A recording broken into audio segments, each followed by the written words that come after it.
is a Fox News alert. I'm Shannon Bremen for Brett Baer. We begin with turmoil within Team Trump. The Republican presidential standard bearer is shaking up the senior management of a campaign widely regarded to be in serious trouble. This occurs as Trump begins a nominee rite of passage, classified national security briefings. Chief political correspondent Carl Cameron is covering the Trump campaign tonight from New York. Good evening, Carl. Hi, Shannon. And that briefing just minutes ago wrapped up. It's his first security briefing, classified, as the presidential nominee for the Republican Party. And it comes as he is once again retooling his campaign. Trailing in the polls less than 12 weeks from Election Day, and Donald Trump is again adjusting his campaign team, installing firebrand conservative Breitbart News boss Stephen Bannon as chief executive and longtime GOP pollster Kellyanne Conway as campaign manager. Both favor Trump's brash, off-the-cuff political style to a more conventional campaign. Paul Manafort remains with the title campaign chairman, but the additions suggest efforts by him and others failed to persuade Trump to be more on message. It comes as the Associated Press reports Manafort in 2012 helped the pro-Russian party in Ukraine funnel millions in undisclosed payments to a pair of Washington lobbying firms, Mercury LLC and the Podesta Group, which both acknowledged the payments to the AP. Former New York Mayor Rudy Giuliani tried to keep the focus on Trump.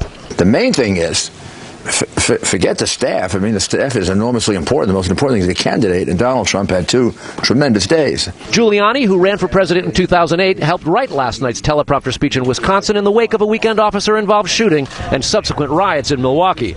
Trump accused Clinton and the left of casting cops as criminals. My opponent, Hillary, would rather protect the offender than the victim.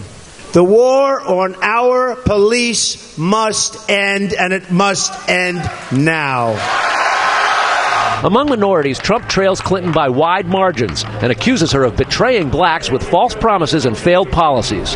The African American community has been taken for granted for decades by the Democratic Party. We reject the bigotry of Hillary Clinton, which panders to and talks down to communities of color and sees them only as votes. Trump received his first classified national security briefing from government officials today. Beforehand, he admitted not trusting the intelligence community's analysis. Not so much from the people that have been doing it for our country. I mean, look what's happened over the last 10 years. Look what's happened over the years. I mean, it's been catastrophic. Nonetheless, he suggested that Clinton cannot be trusted with their information. I'm worried about her getting it because of her email situation. She can't keep anything private. Trump didn't plan to start TV advertising until after the Olympics, which end on Sunday. But now, with Hillary Clinton ahead in the polls and having already spent almost $60 million in ads over the past several months just against Trump for the general election, Trump's going to start his ads on Friday. They will run in 4 key battleground states. There are about 11 key battleground states that are likely to decide this election, Shannon. All right, Carl, so this first intelligence briefing today, I understand that Mr. Trump did not go alone. What can you tell us? No, that's right. He brought New Jersey Governor Chris Christie along with him. Christie is heading the transition team and is obviously a close confidential aide to Mr. Trump. More importantly, he brought retired Lieutenant General Michael Flynn there to sort of help interpret some of the analysis and help with the questions. It's important that not only is he being briefed by this classified information by the federal officials that are doing so, but he's also allowed to ask questions, and he can get answers to those questions at future meetings. And they're not going to be daily. They may be weekly. A lot of times they're circumstantial, and it depends often on what the candidate wants. So if Trump feels that he needs to be better informed on a particular issue, he can call one of these meetings. This is the first of what's likely to be several before the end of the election. Shannon? All right, Carl, thank you very much. And we understand that briefing has just wrapped up a short time ago. We are hoping to have General Flynn with us in just minutes. I'll ask him about the briefing and how he thinks it went and how they move forward from here. We have that in just minutes. Now, one of the items that Trump may very well have been briefed on, Iran's expanding influence in Iraq. Tonight, Pentagon producer Lucas Tomlinson tells us how Iran's aggression could make the war on terror in Iraq a very long-term proposition. Despite claims by the U.S.-led coalition to have killed 45,000 ISIS fighters in Iraq and Syria, a new fear is sweeping the U.S. intelligence ranks. Should the Islamic State be defeated, it may soon be replaced by another anti-American force. U.S. military officials tell Fox there are now up to 100,000 Iranian-backed Shia fighters inside Iraq battling ISIS. These are the same fighters who just recently threatened the nearly 4,000 U.S. advisors currently on the ground there, calling them an occupying force. Last month, firebrand Shia cleric Muqtada al-Sadr, a longtime enemy of the United States, said this about American troops, quote, "They are a target for us." A decade ago, these same Iranian-backed forces killed hundreds of U.S. soldiers in Iraq. Do you know how many soldiers, Marines underneath your command were killed by Iranian activities? The number has been recently quoted as about 500. We weren't always able to attribute the casualties that we had to Iranian activity, although many times we suspected it was Iranian activity. Armed with a fresh infusion of cash from the recent nuclear deal, military analysts fear Iran's influence in the region is growing. The rise of the militias is a direct result of the United States losing influence inside of Iraq. The Iranian nuclear deal, what that has done is freed up billions and billions of dollars in cash for Iran to support these militias inside of Iraq as well as inside Syria. The U.S. military says if Iraqi forces want help from Iran, that's up to them. If the government of Iraq chooses to bring in other advisors, that's an issue for the government of Iraq. We are not coordinating with the Iranians in any way. But one of those advisors is Abu Mahdi al-Muhandis, who leads the Iranian-backed Shia fighters inside Iraq. In February 2009, the U.S. Treasury Department designated him a terrorist. The Obama administration says Muhandis is an advisor to Qasem Soleimani, head of Iran's Revolutionary Guard Quds Force, responsible for leading Iran's proxy forces in the Middle East. There are reports that Qasem Soleimani is once again back on the ground in Iraq. A spokesman for the Shia militias say he will play a major role in the upcoming operation against ISIS in Mosul, Iraq's second largest city. Shannon? Lucas Tomlinson at the Pentagon. Thank you, Lucas. The National Security Agency's website is back online after a surprise shutdown. It's unclear why the site went down. The incident follows a report Monday that a new hacking group is trying to auction off data stolen in a breach of the agency. Intelligence officials are not commenting on either matter. A senior North Korean diplomat has defected to the South. He was the second highest official in North Korea's London embassy. This happens as North Korea defiantly announces it has resumed the production of plutonium. Reporter Kitty Logan is on the North Korea beat tonight. He's the most senior diplomat to defect from North Korea. Tae Yong-ho was deputy ambassador at North Korea's London embassy. His key role to promote a positive image of his country. He was one of 5 officials living in this low-key embassy building in a London suburb. But earlier this month, he disappeared. Today, South Korea confirmed it's now protecting Mr. Tae and his family. A government spokesman says the North Korean official had become unhappy with the regime in Pyongyang. Deputy Ambassador Tae has said that his reasons for defection are that he is sick and tired of Kim Jong-un's regime, that he longs for South Korea's liberal democracy, and that he is concerned about his children and the future. The South Korean government will be hoping Mr. Tae can provide crucial information about the country he's left behind. In particular, about the leadership of Kim Jong-un and his intentions. The defection comes as North Korea says it has resumed plutonium production by reprocessing spent fuel rods. The country's Atomic Energy Institute also claims to be producing highly enriched uranium. This nuclear weapons program has left North Korea increasingly isolated. The UN imposed more sanctions on the country after a 4th nuclear test earlier this year. A series of other missile tests have followed in defiance of the international community. But Pyongyang says it plans to continue nuclear testing to counter what it believes are threats from the US. The North Korean embassy here in London has not yet commented on the defection. We also don't know the reason behind it, but there's no doubt it will be a setback for the country. There have been over 800 defections from North Korea this year alone, but none as potentially damaging as this one. Shannon? Kitty, thank you very much. Just a reminder, we're going to talk live with Trump advisor and former Defense Intelligence Agency Director, retired Lieutenant General Michael Flynn. In just a few moments, he stepped out of that first briefing that Mr. Trump got today. But first, let's get more. Coming up, what does Hillary Clinton think of the big changes in the Trump campaign? First, here's what some of our Fox affiliates around the country are covering tonight. Fox 29 in Philadelphia, as former Democratic Congressman Shaka Fattah seeks to have his racketeering and bribery conviction overturned. Fattah's lawyers say the U.S. Supreme Court narrowed the definition of political bribery when it threw out the conviction of former Virginia Republican Governor Bob McDonnell back in June. Fox 32 in Chicago, where public school teachers are preparing for a strike. The union will hold a strike training day Saturday. The CEO of Chicago's public schools says he does not see why an agreement with teachers can't be met before classes resume. And this is a live look at New York from Fox 5. One of the big stories there tonight, fire commissioners upstate order American flags removed from fire trucks. The flags came off Arlington Fire District trucks in Poughkeepsie yesterday. One of the commissioners says the flags were a liability during normal operations. The fire chief says he's very disappointed with that order. That is tonight's live look outside the Beltway from Special Reports. We will be right back.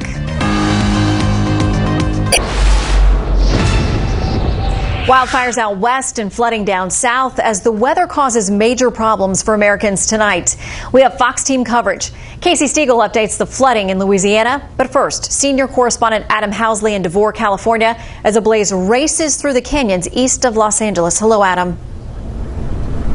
Hello, Shannon. We can give you a live look of the flames racing through here. In fact, the wind has really kicked up in the last couple of hours. Look behind me here. We're not far from Los Angeles, about 65 miles to the east and north of Tad. Out here near Highway or Interstate 15, which goes to Vegas, which is still shut down, you can see the flames basically racing across this valley, skipping from house to house. They have lost a couple of homes in here, but a valiant fight by firefighters has kept most of these flames just to the outskirts of this rural neighborhood. We can give you an idea also of what this firefight, what they're facing looks like on the ground.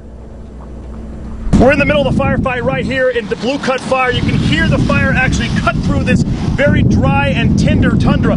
If you look in the distance, you can see one of the fire trucks is actually just outside the flames. As it starts to flare up right here, you can hear helicopters above as well. This is the fire they're trying to stop. All throughout this dry brush, you'll find homes and homesteads that are threatened. Firefighters sitting out in front of the fire, doing whatever they can to try and stop those flames. Right now, the only advance they're really making is coming from above, and you can't even see up into the sky. You can only hear the helicopters. You can see that this type of firefight is extremely difficult. The wind is really whipping now, gusts 30 to 40 miles an hour out here. The difficulty also remains with the fact that you're in the middle of a 5-year drought here in California. Temperatures are nearing 100 degrees. At the same time, you have very low humidities. So this fire right now is the #1 priority in California. You can see, Shannon, it is not easy even for us just to stand here. Now imagine being down there and facing those flames, or the helicopters and planes coming in, flying in these winds, trying to drop water and retardant and save homes. Shannon? Yeah, those crews are truly heroes. Adam, thank you for the update. More than 500 passengers were evacuated today from a ship that caught fire about a mile off Puerto Rico's northern coast. The Caribbean Fantasy is a combination cruise and ferry vessel. A Puerto Rican official says 105 people were treated at the scene, mostly for heat stroke, shock, and dehydration. Another 24 remain hospitalized. A mechanic says a hose carrying fuel burst open and caught fire. Now to Louisiana, where homeowners are returning to their houses tonight and experiencing the devastation of historic flooding brought on by torrential rains. The death toll has risen to 12. Correspondent Casey Stiegel is in East Baton Rouge Parish tonight. Hello, Casey. Shannon, good evening. The Secretary of Homeland Security, Jay Johnson, will tour this region tomorrow. His department oversees the Federal Emergency Management Agency, or FEMA as we know it, which has been updating President Obama, by the way, on the situation while he vacations in Martha's Vineyard. More than 70,000 flood victims have already registered with FEMA, seeking assistance under the federal disaster declaration here. Louisiana's governor says an estimated 40,000 homes across the state have been impacted by these floods, and nearly 90% do not have insurance. Tonight, some areas are still underwater, like parts of Ascension Parish, about 15 miles to the south of Baton Rouge, but water is slowly going down there. Other spots have dried out completely, like here in East Baton Rouge Parish. That has allowed people like David Marmillion Jr. and his family to start cleaning up and salvage what they can. They moved here after losing nearly everything to Hurricane Katrina, and now they're back to square one. I'm one of thousands of people who has to gut their entire house, drag everything out of it. It's like moving out of the house and then ripping your walls down. So, yeah. Come help. Can you imagine Thousands remain in shelters right now with no place to go. The American Red Cross has mobilized an additional 500 volunteers from across the country, and they're bringing in more relief supplies. In fact, the Red Cross says this is likely the worst U.S. natural disaster since Superstorm Sandy hit the East Coast back in 2012. Shannon? Casey Stiegel live in a very difficult situation there in Louisiana. Thank you, Casey.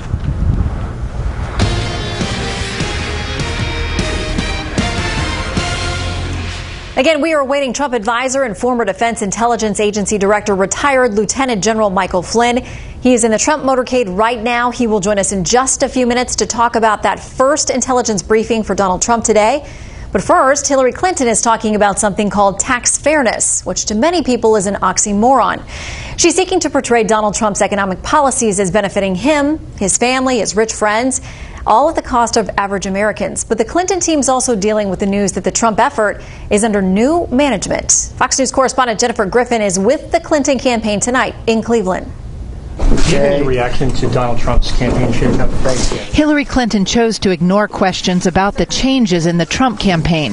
Her campaign manager, Robbie Mook, reacted to the hiring of Breitbart News executive Stephen Bannon during a conference call with reporters. Donald Trump has decided to double down on his most small, nasty, and divisive instincts by turning his campaign over to someone who's best known for running a so-called news site that peddles divisive, at times racist, anti-Muslim, anti-Semitic conspiracy theories. One of those conspiracy theories concerns Clinton's health, and her doctor debunked phony documents suggesting problems. Quote, "I have recently been made aware of allegedly leaked medical documents regarding Secretary Clinton with my name on them. These documents are false, were not written by me, and are not based on any medical facts." He can hire and fire anybody he wants from his campaign. There is no new Donald Trump. This is it. Clinton focused today instead on Trump's refusal to release his tax returns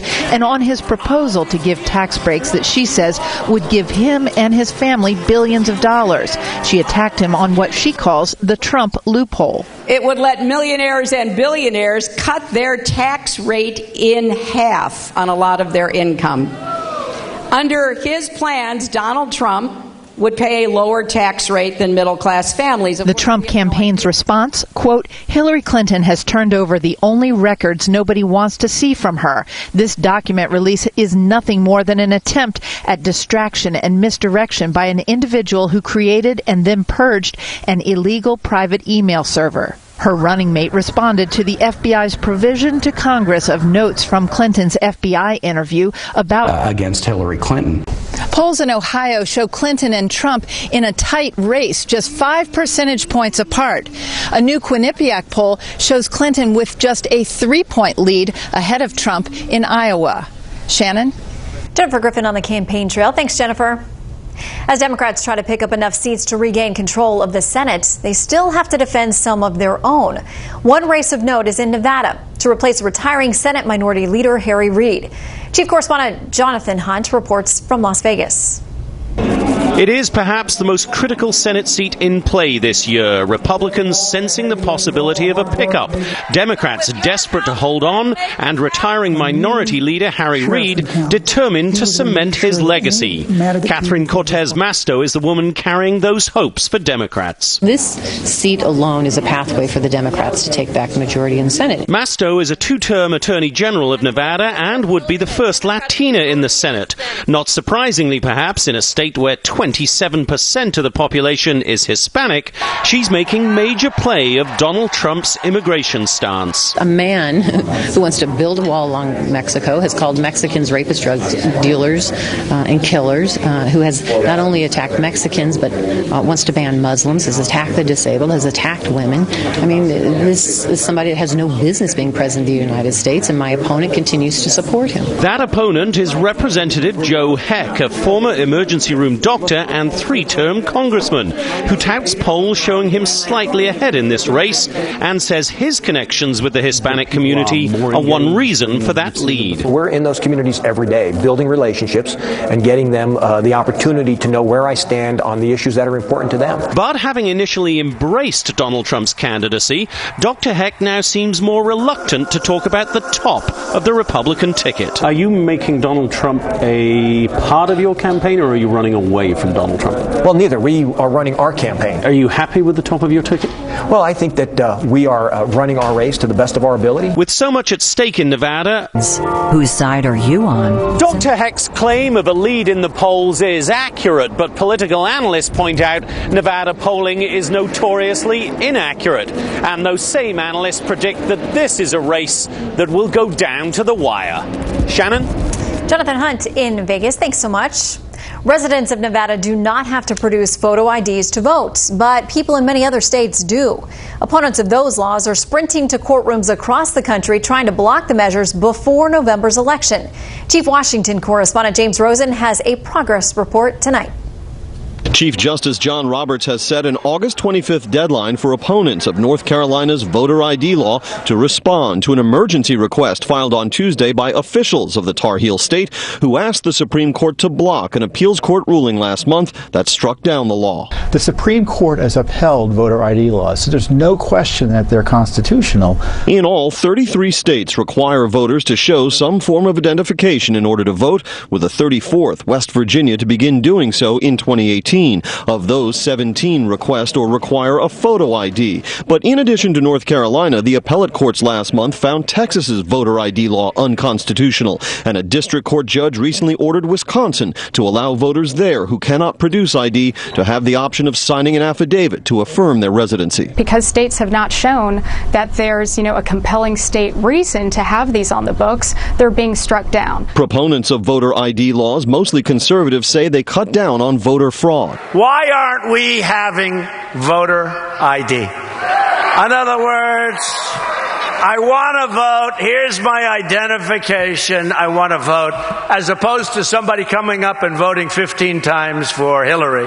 The Secretary of State in Kansas, a Republican, said his state's voter ID law produced higher than average turnout for the 2014 midterms. But the Federal Government Accountability Office has found voter ID laws depressed turnout in both Kansas and Tennessee during the 2012 cycle. The mostly liberal opponents of voter ID laws, such as President Obama, say they discriminate against minorities who are less likely to possess identification. He believes that we should be doing everything possible to make it easier for people to vote, not harder. The most recent Fox News polling on this issue, conducted in May 2014, found 70% of registered voters believing voter ID laws are needed to stop illegal voting, with only 27% regarding them as unnecessary and discouraging of legal voting. Shannon? All right, James Rosen, thank you very much. The clock is ticking on President Obama's final term, and he's trying to close the books on several big items. One of them, the battle against drug trafficking. It's getting a multi-million-dollar boost tonight. But correspondent Kevin Cork reports from Martha's Vineyard, much of the Obama agenda is in need of a major shot in the arm. $17 million. That's how much the Obama administration announced today it will spend to help law enforcement agencies deal with the increase in heroin and opioid abuse. A boost to a $181 million package approved by Congress last month to tackle the problem. According to the National Center for Health Statistics, it's a problem that's getting worse. In 2014, the most recent year studied, there were nearly 19,000 deaths involving prescription opioids in the U.S., up 16% from 2013. More than 10,000 heroin-related deaths that year, up 28% from the year before. While deaths involving drugs like fentanyl and tramadol climbed a whopping 79% over the same time period. Figures that have prompted the White House to ask Congress for more than $1 billion to expand treatment. Said Michael Botticelli, director of the National Drug Control Policy, quote, "Every day that passes without congressional action to provide these additional resources is a missed opportunity to save lives." This is not something that's just restricted to a small set of communities. This is affecting everybody, young, old, men, women, children, rural, urban, suburban. To put it in baseball terms, the president's $17 million boost to fight opioid abuse might best be described as a bunt single rather than the billion-dollar grand slam he was looking for. It's just the latest disappointment for a White House that's repeatedly struck out in its effort to achieve the president's agenda of late.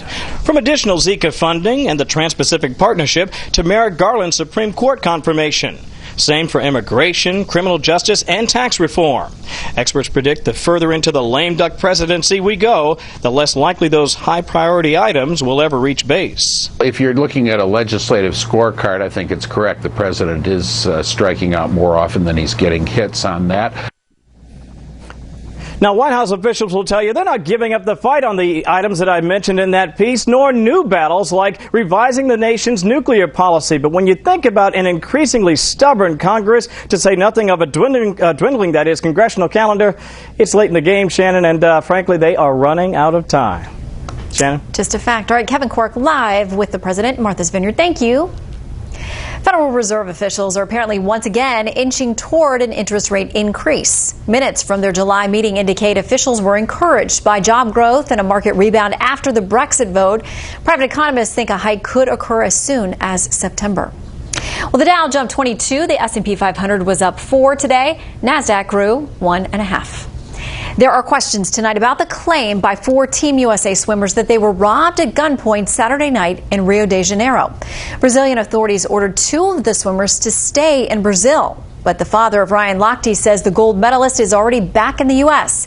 Jimmy Fegan told a Texas newspaper that he is still in Brazil. Police in Rio say they found little evidence so far to support the swimmer's story. Coming up, our exclusive debrief with Trump advisor Lieutenant General Michael Flynn, who was part of this afternoon's just completed national security briefing with the nominee. Also ahead, Donald Trump shake things up, but will it make a difference? We'll talk about it with the panel after a quick break.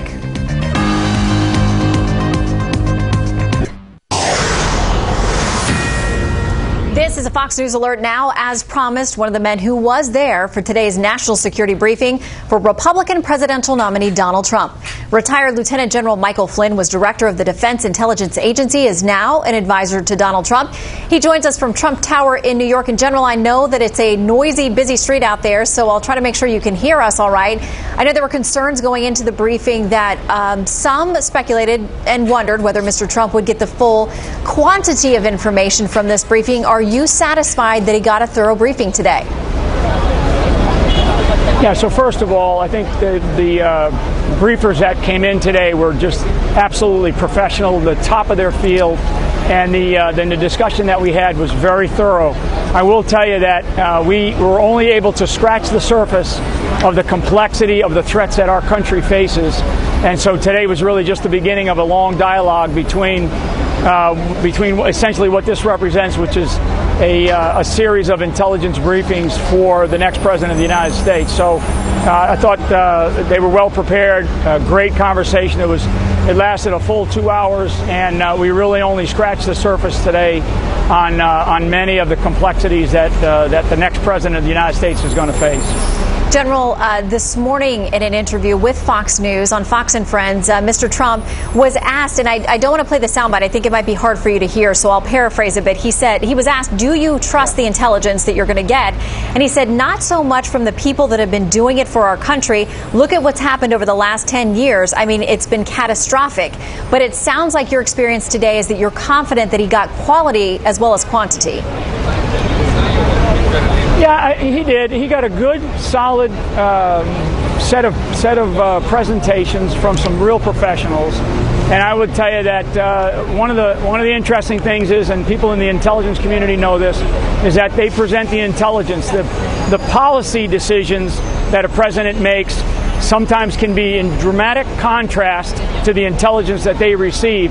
And I think that part of what I saw today that just reaffirmed my belief of some of the complexities that we're facing around the world, some of the threats we're facing around the world, and then those policy decisions that this particular administration has made under both Hillary Clinton and President Obama, in many cases are in stark contrast to the intelligence that we were presented today.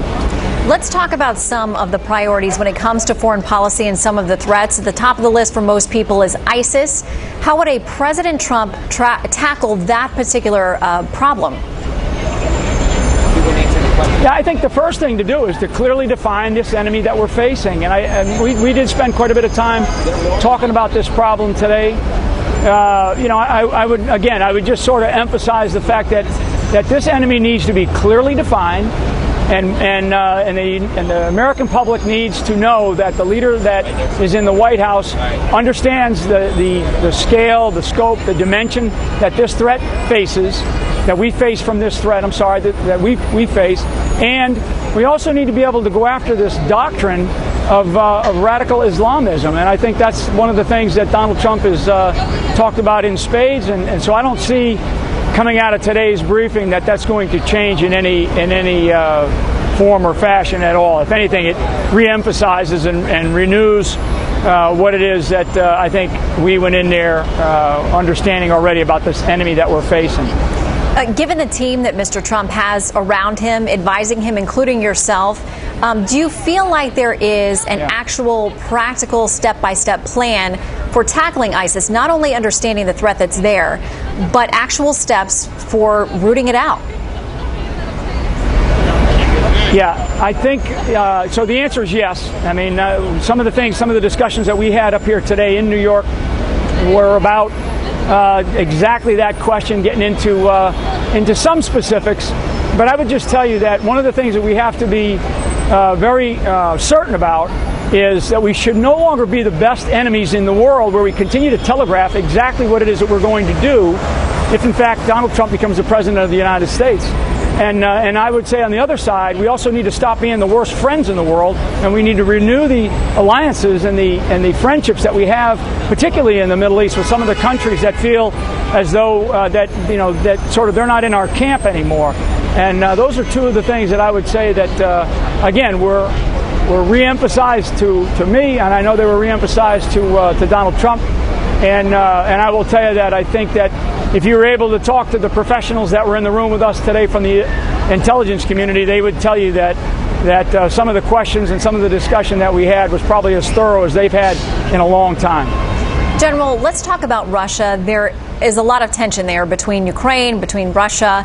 There are also growing concerns about Russia's growing coziness with Iran, the operations there as well. And there are questions about Mr. Trump, Paul Manafort, a part of the campaign, their relationships with various individuals in Russia as well. What can we expect on that front? Do you think that there is a plan also for dealing with that very tenuous relationship, which is critical to things from Syria to Iran and beyond? Yeah, so all this noise about Russia and Paul Manafort and frankly even myself is just nonsense. And we did talk about Russia today, and I won't get into any of the specifics. Russia does not have the same perspective and the same belief in the way the world ought to work as we do. And everybody needs to understand that. Russia at times, though, Russia's deeply involved in the Middle East, and one of the things that we have to recognize is how do we work in a smart way, in an effective way, to be able to operate and to deal with this problem of radical Islamism. I mean, we have to stop kidding ourselves. I think most of your audience has seen some of the actions from the Russians just recently, flying out of Iran as an example, and conducting operations into Syria. So there's a problem. Russia's part of this problem. We have to figure out ways that we're going to have to deal with them in some cases to be able to solve this rapidly expanding problem of radical Islamism, as well as what's happening in the Middle East, but as well as what's happening right here in the homeland. So again, good discussions. Going in, my expectations were that I would walk away knowing that we have a problem and that problem's not getting any better. General Flynn, much on the plate for the next president, whoever he or she may be. Thank you for your service to this country and for making time for us today, sir. Yeah, thank you, Shannon. Thanks for the time. All right, let's bring in our panel. Steve Peoples, national politics reporter for the Associated Press. Mercedes Schlapp, columnist for the Washington Times. And syndicated columnist Charles Krauthammer. All right, Steve, I'll start with you there. We talked about a lot of things. Russia has been a primary part of the conversation with regard to the Trump campaign, with regard to the Clinton campaign. I mean, it keeps bubbling up everywhere and around the world and in all these hot spots. Politically, it's a tough thing for both campaigns. Yeah, it's very hard to talk about Russia without talking about the Trump's personal relationship and the Trump campaign's relationship with that country, right? You have Paul Manafort, the chairman, who seems to have been layered today, who was very active in pro-Russian Ukraine nearby there, and he's really struggled in recent days to defend his work. My colleague Jeff Horowitz just today reported that Paul Manafort helped steer what looks like to be more than $2 million to lobbying firms here in Washington. This is just bad timing for a campaign that doesn't want to be talking about its operatives' struggles in foreign countries. It wants to be talking about getting on track, broadening its coalition, moving in the right direction here just 82 days before the election.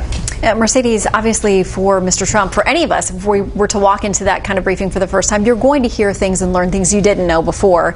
But it sounds like to General Flynn that these were conversations they've been having, not that anything major caught him by surprise. Well, right. I think that what you're starting to see is the campaign itself figuring out its role with the foreign policy advisors, figuring out what his positions will be in these different areas. Obviously, I thought his speech on the Middle East, talking about defeating terrorism this week on Monday, I think was very powerful, was a very important first step in talking about, look, we want to have people come into this country who believe that the Constitution is important.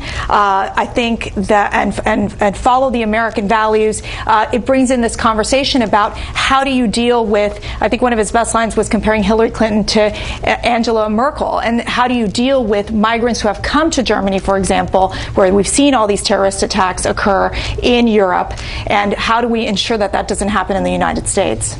And we'll get to all of those a little bit more in our next panel, but let's talk a little bit more about the politics today. Obviously, there have been some changes in the campaign. Kellyanne Conway, noted pollster and very well respected across the board, has been elevated, as has Steve Bannon, and some want to characterize it as a shakeup. The Trump campaign says, listen, it's just an addition. I mean, we have nothing compared to the hundreds who are working for the Clinton campaign. What do you make of it, Charles? Look, no campaign ever admits that it's in the midst of a shakeup. It's always an addition, an expansion, a tweaking of stuff at the edges. Now, this is obviously a big deal, and it is a demotion for Manafort, and his involvement with Russia and Ukraine doesn't help. But I just want to say one thing about the briefing. Listening to the general speaking about this, you get the idea that it was a very general discussion. Probably didn't reach anywhere near the level of secrecy that you find in the Clinton emails. But the second thing that it points out is on almost every issue abroad, the opponent is the one who would benefit if something bad happened. The incumbent, which is Hillary, would be the one who would suffer. But there's one exception. That's Russia. If Russia were to do something that it could do, it looks like it might even be preparing to do, to invade Ukraine and essentially to dismember it, this would be the one item that could deflect really badly on Trump because of the warm way he spoke about Putin. And it's the one, of course, Hillary also is the one who did the reset, so you could argue that her policy has failed. But unlike any other kind of failure abroad, that's the one area where Trump has to be a little bit concerned. I would have to argue with Charles just on this point. I think that the fact is Putin views Obama as weak. I think that there is a sense that he could put the troops in Ukraine because he knows that Obama will do very little than what he's done at this point. I think that he could view Trump more as his equal, as someone that has a strong character, and I think that for Putin, I think that that would be a little more challenging for him, Charles. Well, whether it would affect his behavior next year is irrelevant. What I'm talking about is the effect it would have on the campaign. The one area abroad where the opponent, the challenger, is vulnerable in this campaign is Russia because of the lovey-dovey relationship between Putin and Trump. Absent that, it's all risk for Hillary. Well, and General Flynn there, said all this talk about the connections between Trump and his campaign in Russia are nonsense. I think those were his words. But Steve, if there's a perception there that whether it's true or not, you got to deal with the perception. Right, and unfortunately for Trump, it's people within his own party who think that relationship is troublesome, right? We've seen, what was it, 50 Republican foreign policy leaders essentially call him incredibly reckless when it comes to his relationship there. And I was up in New Hampshire this past weekend with Kelly Ayotte, a Republican senator who's running for re-election in a really tough race, right? And I asked her repeatedly if she had confidence in Donald Trump's possession of the nuclear codes, and she refused to answer the question. So certainly when you have well-respected members of your own party not willing to say that they have confidence in you as a commander-in-chief, that raises serious questions for a campaign. And speaking of the nuke codes, by the way, we have North Korea again saber-rattling today, saying that it is enriching plutonium, and that it is moving forward with nuclear tests. It says the U.S. continues to threaten it with nuclear weapons, and so it's going to move ahead. Mercedes, that's something that the next president's going to have to face. It's a failure of the Obama administration to try to contain North Korea. This is a president who has focused on nuclear reduction, non-proliferation, and what do we see? We see North Korea basically ignoring what the West has tried to challenge against him, and I think that has been a big problem for the Obama administration. All right, we got to leave it there on this, but there's a lot more campaign stuff, polls, the Trump changes, all that. We're going to get to that right after the break.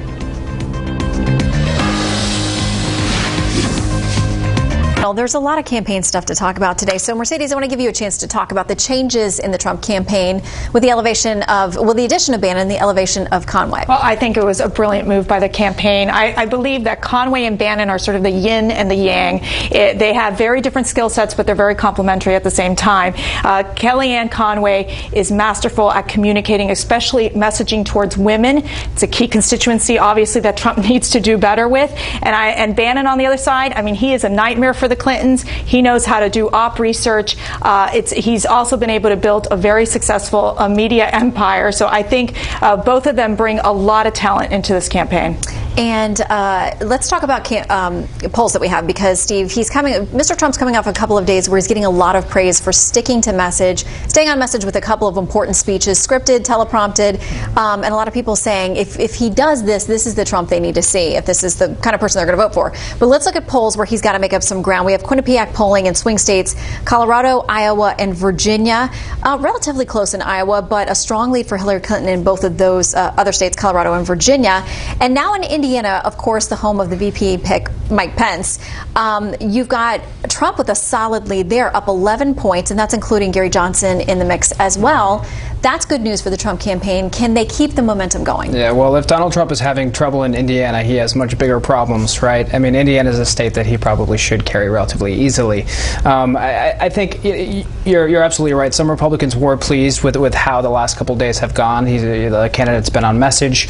I think Steve Bannon, his introduction does just raise some alarm bells for folks who really want to see a more scripted, a more moderate, a more measured Donald Trump over these next 82 days, right? I mean, Steve Bannon's somebody who's known as really a street fighter in Republican politics.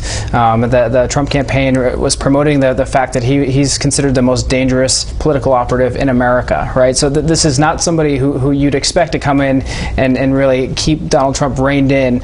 And I mean, Donald Trump supporters, folks like Corey Lewandowski, who was pushed out, are praising this move as someone who can really, help Trump get back to his roots. Remind people why they liked him in the first place. Teleprompters are great once in a while for policy speeches, but let Trump be Trump is what a lot of people are saying right now. And Charles, I think you said last night that Hillary Clinton will have some struggles still along the way, because we have many of other things still going on with the request for perjury, investigation, all those kinds of things. But I think you said that it will succeed when Trump is locked in the attic of Trump Towers last night, because your message is that when good things happen for him or bad things happen for Mrs. Clinton, that he steps on it sometimes and doesn't allow it to fully play out to his advantage. I refer to it as a box. A box inside the attic of Trump Towers. It's a bejeweled box bejeweled, of course. A golden attic. Look, I think the obvious issue for his campaign is, do you do what brought you to the dance, what won him the primaries, sort of being unscripted and in some ways very attractive because of that, or do you stick to message, which has been the advice he's been getting? I agree, there's something a little bit paradoxical about the success he's had with scripts and sticking to message at the same time that he appoints a really tough guy to be up there in the hierarchy. It seems to be a bit of a contradiction. But I thought yesterday the speech he did outside of Milwaukee on law and order was probably the best speech he's had yet. Delivery is improving on when he's reading, and he restrained himself. And I think it wasn't as if he was going to win the African American vote, but what I think he needs to do, and that would go a long way to help, is to try to reassure the suburbanites, the ones, the soccer moms, that he's not a racist, that the things he's done in the past are far more benign, and his heart's in the right place. If he can do that, that was addressed not at the inner city, it was addressed at the suburbs. And if he can reassure traditional Republicans who could go for him in the general election that he's okay, he's not toxic, that would be a big difference. Mercedes, if he stays on that message, he can have a recovery. I think people who bury him now are really overestimating what's happening. There's a lot of time. All right, Mercedes, quickly, how does he find this balance between what people loved about him in the primaries was plain spoken, he's one of us, he'll fight the establishment, he'll fight for us, along with this disciplined policy messaging? Sure. Well, I think I am a soccer mom, so I can absolutely relate to Charles. I think the key is he needs to stay focused on the message of safety in the communities, safety abroad, America first, the economy message. I think that works for the suburban mom. I think it could work for the general election. The question is, are they willing to give him a second chance? All right, we will see. Thank you, panel. Next up, sometimes the work of a first responder takes an unexpected turn. That's next.